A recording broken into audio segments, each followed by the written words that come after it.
Welcome to Series 1, Part 3 of the Walking Dead series. As you can see, I'm sort of sitting here chilling out, looking at the Walking Dead program, which, by the way, I'm a little bit of a fan of. I know some of you guys who are watching this might be Christians who are signing up and chilling out, thinking, what's Dazza doing? Should Christians watch zombie shows and stuff like that? But in all honesty, it's not that big a deal for me personally. I just watch whatever's on telly.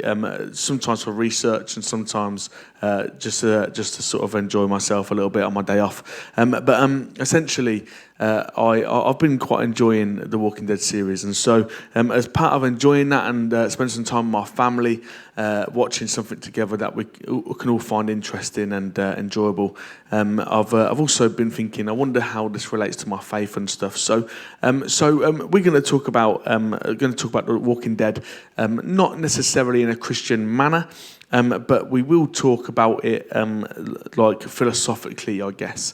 And one of the questions that we're going to answer today, which I see being played out in The Walking Dead, one of the questions that I first asked myself when I started watching it was, can I do life by myself? Can I do life by myself? Well, I'll be honest with you. I'm quite an independent person. I'm not sure about you guys, but I'm really, really independent, and so I think most of the time, I reckon I can probably do life by myself. I reckon I'm able to do that. I certainly would try to do life by myself. In fact, when I was a child, my upbringing, my care, I guess, when I was being brought up at a very young age. I guess I didn't really have much provision thrown my way. You might say I was neglected. The social workers would certainly say that I was neglected. The government would certainly say that I was neglected. And so from a very young age, I sort of had to become the provider and the sort of person who would protect my younger siblings and stuff, my little sisters. And so from a very young age, there's some stories in my social worker notes which are a little bit crazy sometimes. One of them says that I was caught stealing bread off my next door neighbour's bird table. From when I was maybe 5 years old, so I could feed me and my sisters. And I'll be honest with you, my whole life has been one where I've always tried to provide, always tried to sort of look after other people and stuff, and always tried to be the breadwinner. Always tried to. I remember my family still to this day, they still say that I'm like the rock sort of figure in the family, But maybe you've asked a question as well when you're watching this. It's one of the very first questions I asked. I guess it's one of the big questions that we asked when we first started watching The Walking Dead. Is it possible that I could live by myself? Because, it'd be a scary world, wouldn't it?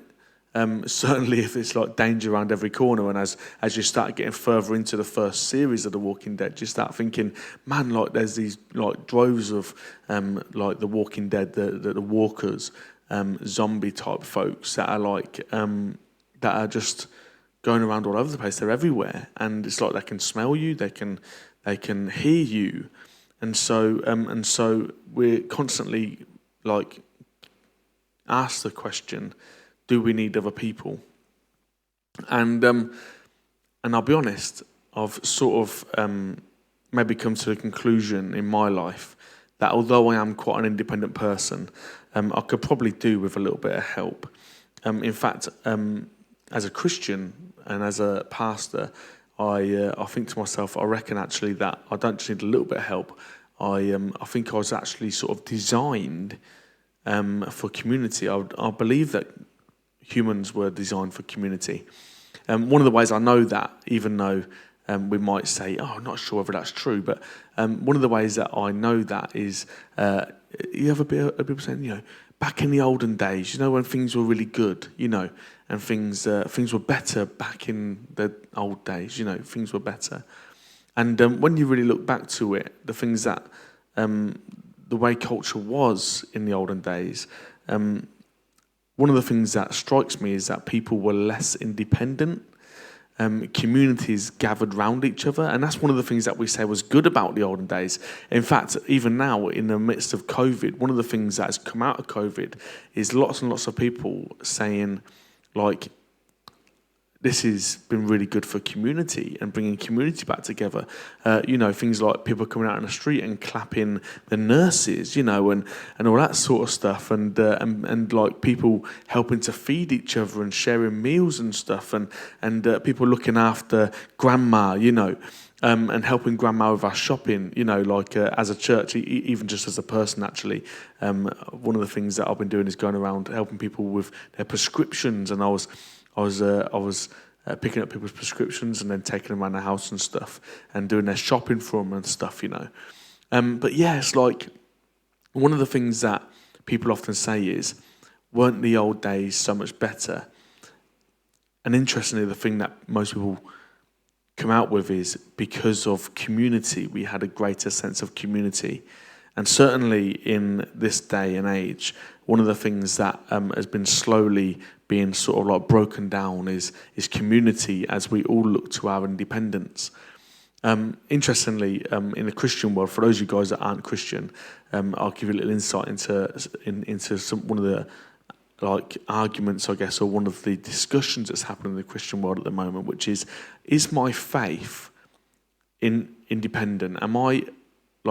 Is my faith as an individual more important than my faith collectively? Are we a people of faith, or am I a person of faith? Because in Jesus' day, as you can imagine, people had to rely on people a lot more. They had to rely on their neighbours and their friends and all that sort of stuff a lot more. And so our Christian faith is almost born out of that place of needing to be a community. And as the years have gone on and the decades have passed by, certainly in the last 100, maybe 150 years, our lifestyles have become even more independent. And so we've been less community focused and less people focused and more me focused. And so our faith a lot of the time has been a lot more individualized, if that makes sense. I'm not entirely sure that it is meant to be that way. I'm not sure that life is meant to be that way. I'm not sure that we're meant to live alone. And certainly in a world where there's zombies everywhere, around every corner, and they can smell you and hear you, and they're after you, they want to eat you. I can imagine in that world, the last thing I would want to do is be alone. I wouldn't want to be alone in that world. And early on in the first series, you see Rick's wife is now sort of finding loneliness too hard and ends up becoming emotionally and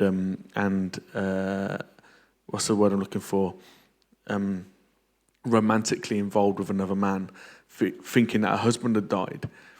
And I can sometimes ask myself, what would I do if my wife died? Would I need to find another wife? Would I have to? What would I do? I can imagine I'd be really sad. Because we've been one for so long, and we've been living together for 19, 20 years, and we've become one, we really have. And so it'd almost be like having half of me taken away if that was to happen. And it's interesting, isn't it? The Bible says that a man will get married to a woman, and then they will leave their mother and father, and they will become one, but there's no notion from even the earliest days of history of people having to live alone and be alone. And as we read through some of the, historical, sometimes mystical books and stuff, the scriptures and stuff and other things, we sort of find that actually there's being alone is almost seen as a curse. And so, yeah, it's interesting, isn't it? I guess the question is, what do you think?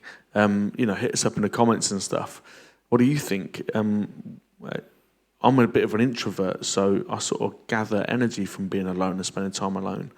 In fact, I'm alone in the room right now. I'm doing all this by myself.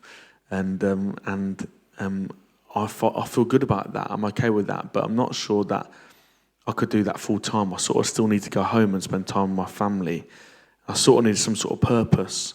And my purpose is found in my community.